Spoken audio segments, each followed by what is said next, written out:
Is it the wish of the committee that... sorry, you clap first. I'm getting ahead of myself. Draft Financial Services and Markets Act 2000, ring-fence bodies, core activities, excluded activities and prohibitions, Amendment Order 2024. Now it is me. Is it the wish of the committee that instruments be debated together? Agreed. I will now call the Minister to move the first motion and speak to all of the instruments. At the end of the debate, I will put the question on the first motion and then ask the Minister to move the remaining motions formally. Minister. Thank you. It's a pleasure to serve under you, Mr Vickers, in this quiet week in politics. I beg to move that this committee considers the Financial Services and Markets Act 2000, ring-fenced bodies, core activities, excluded activities and prohibitions, Amendment Order 2024. And with the leave of the House, I'll also speak to the short-selling regulations 2024 and then the Financial Services and Markets Act 2000, designated activities, supervision and enforcement regulations. The regulations that we're introducing today will ensure effective, proportionate regulation for the financial services sector, first by reforming the ring-fencing regime to be more flexible when upholding financial stability safeguards, secondly, by creating a new framework for the regulation of short selling, and thirdly, by enabling better supervision and enforcement of designated activities under the Financial Services and Markets Act 2023. I'll first turn to the ring-fencing SI and the reforms to the ring-fencing regime for banks. Ring-fencing, as the committee will know, was introduced following the global financial crisis on the recommendation of the Independent Commission of Banking and came into full force in 2019. It requires large, complex banks to separate the services it provides to households and small and medium enterprises from investment banking activity. In 2022, an independent statutory review of the regime recommended updates to ensure it operates as intended and is proportionate. The statutory instrument improves the regime and implements changes from the review. The reforms it contains will improve competition, we hope, in the banking sector, reduce costs and support economic growth.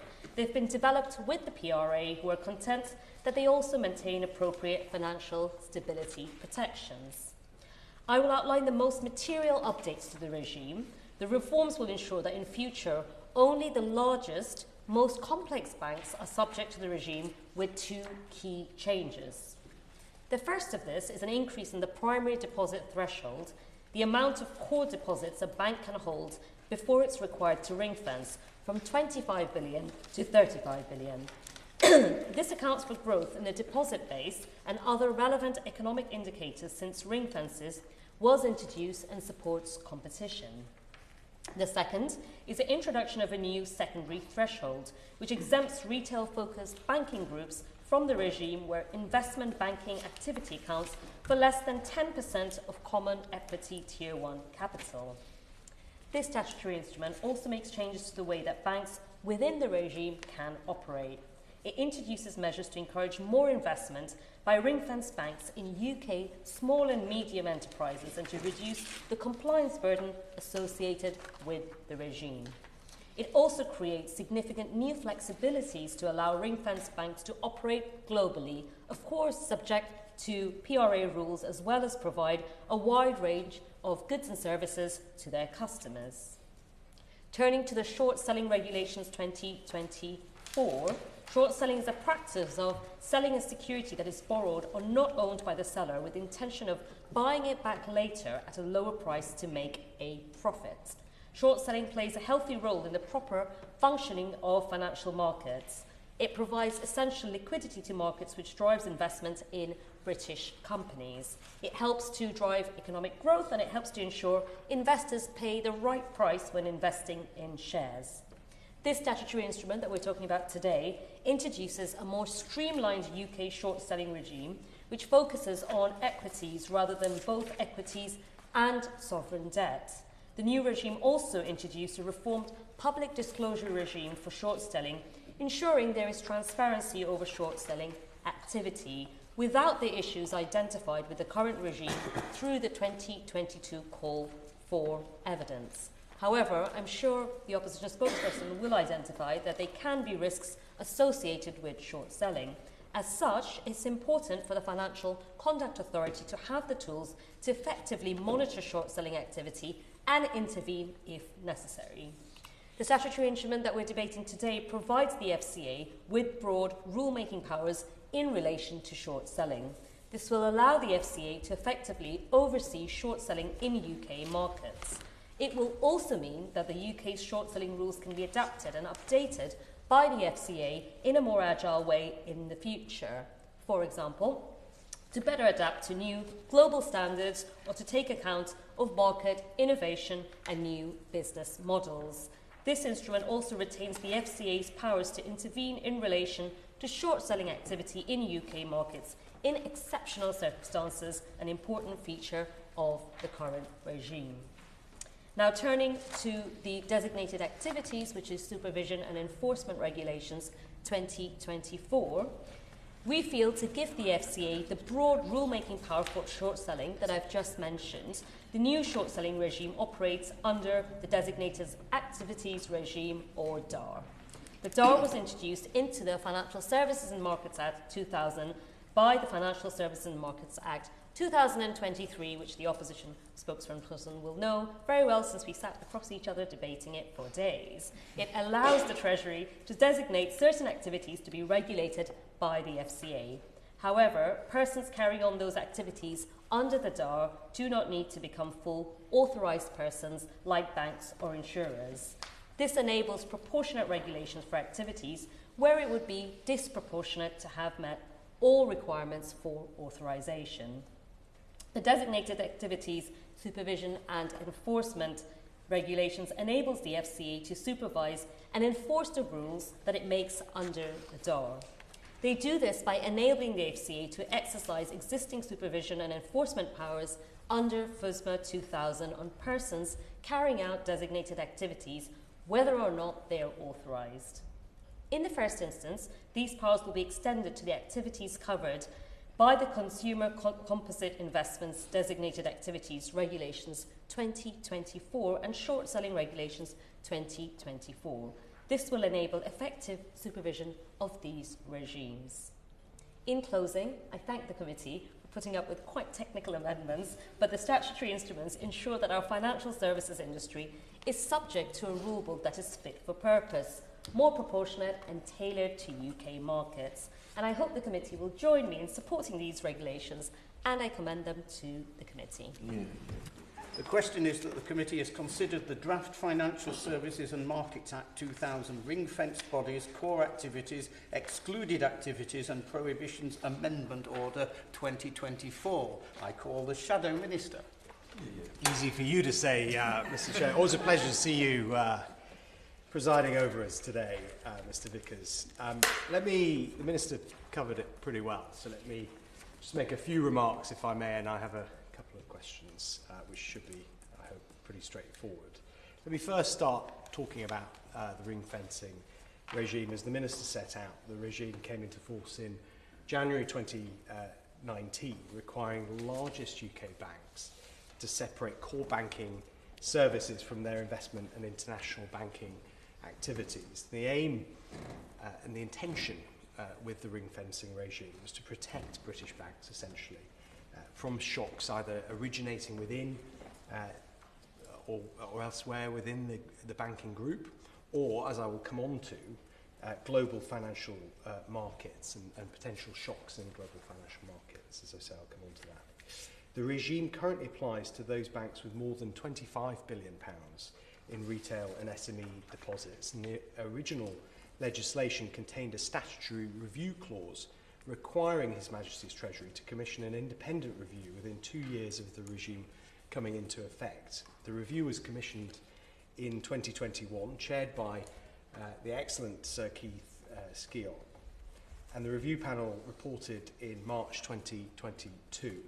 This SI that we're debating today seeks to implement recommendations from the Skeoch review aimed at improving the operation of the regime. It amends previous FSMA related SIs from 2014 to adjust the regulatory regime applying to ring-fenced bodies. As the Minister set out, the changes will raise the threshold for inclusion in the ring-fenced regime from 25 billion to 35 billion, and add a new exemption for retail-focused banks that undertake minimal investment banking activity. Regulatory reporting requirements by ring-fenced banks are also being reduced, while restrictions on the geographical operations are being relaxed. The products and services that ring-fenced banks can offer are also being relaxed, as in the case of trade finance agreements. Now finally, where banks become the subject of the regime, because of an acquisition by a ring-fenced bank, a 4-year transition period is now being introduced. It's a long way of saying I very much welcome the action that's been taken by this government as relates to this SI. However, there are 2 points I'd just like some clarification on, given that the financial landscape is continually changing. It has changed a lot in the last few years alone. And the need for regulation to adapt to changing conditions is necessary. So let me ask 2 questions. First of all, can she tell us, will the £35 billion threshold be reviewed again in the future? And what will the process be for adjusting the threshold in response to future market developments and inflationary pressures? Now, turning to designated activities, under the Financial Services and Markets Act of 2023, His Majesty's Treasury may make regulations to designate activities related to financial market exchanges, instruments, products, or investments. It also gave powers to the Financial Conduct Authority to make rules and give directions relating to those designated activities. The designated activity rules framework includes provisions which allow the Treasury to designate certain activities to be regulated by the FCA without the requirement for those carrying on the activities to become authorised persons. The SI in front of us today rightly aims to provide the FCA with the supervisory and enforcement powers to enforce the rules it makes within this framework. We, of course, support the measures set out in this SI.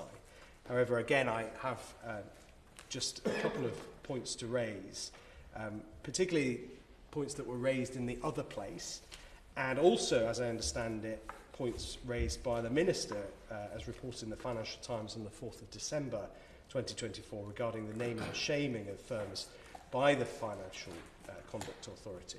I completely appreciate that the FCA has reopened its consultation, but I would be grateful if she could provide clarity on just 2 points.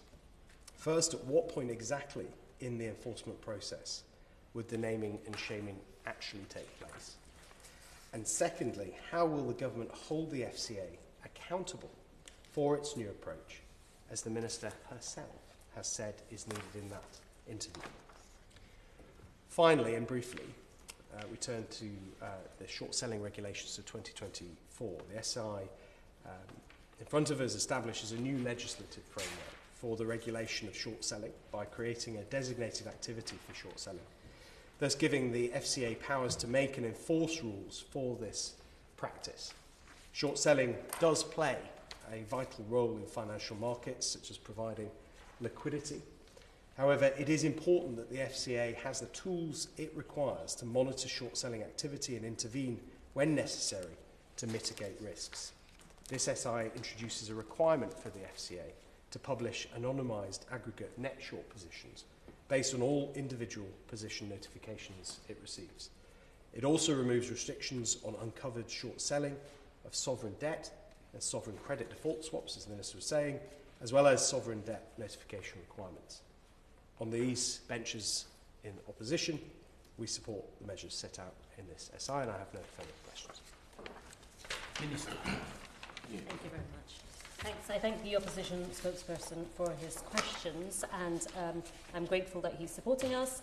He also agrees that the SIs represent an important step in ensuring that our approach for regulation and financial services is effective and proportionate. We feel these are sensible technical reforms. Treasury undertook detailed work with the PRA after the independent review, which he mentioned, released its final report in 2022, consulting on a draft package of measures in 2023 and refining those proposals in line with feedback. It's recognised that the ring fencing regime was originally designed that the threshold would need to be adjusted over time to reflect the evolution of banking practices and growth in the deposit base. The Treasury considered several metrics as well as financial stability and competition considerations in proposing the £10 billion increase. Increasing the deposit threshold will provide smaller banks more headroom to grow before being subject to the requirements and costs of ring fencing. We feel it will support domestic competition in retail banking markets. A competitive and dynamic market will improve outcomes for depositors. And the reform may encourage inward investment in the UK as new entrants to the UK banking market will have more room to go and develop economies of scale before being subject to the regime. While the independent review, which is what the Honourable Gentleman was saying, did not suggest that uprating was necessary to maintain the policy aims of the current ring fence, the government has recognised that the threshold acts as a barrier to the growth of smaller players in the market, dampening competition for retail customers. So I think his points are valid, and we will be looking at them. But at this point, there aren't any plans to change it in the way that he says. In terms of the points he makes about name and shame proposals, I'm very pleased to hear he's been reading my interviews in great detail. But we do welcome that. I've raised it several times with the FCA, and I welcome the fact that the FCA has listened to industry feedback on these proposals, and they have taken some steps to address some of the concerns which have been raised by industry, which he will know about as well. I've been very clear with the FCA that effective proportional regulation is key to our aims, and that they need to deliver the government's mission to drive inclusive growth. It is operationally independent, as he will know, in terms of the FCA, but it is accountable to government and parliament, and I am engaging closely with the FCA on these proposals, and I'll make sure that any potential impacts on international competitiveness and growth are properly considered.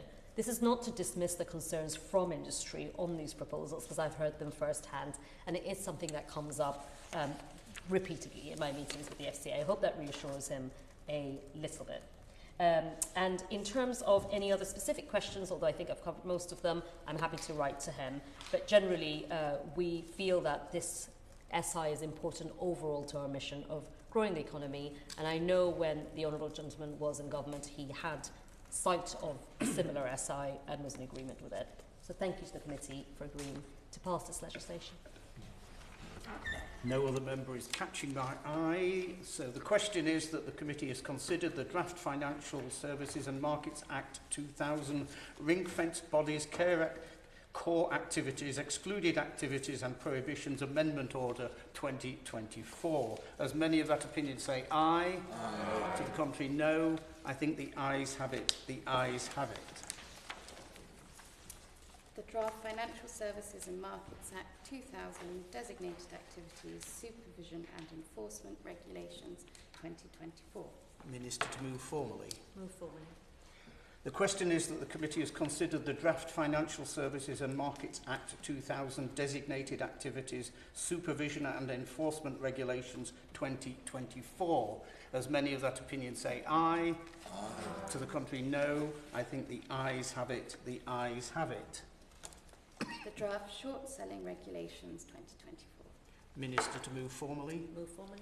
The question is that the committee has considered the Draft Short Selling Regulations 2024. As many of that opinion say aye. Aye. To the contrary, no. I think the ayes have it. The ayes have it. Order. Order.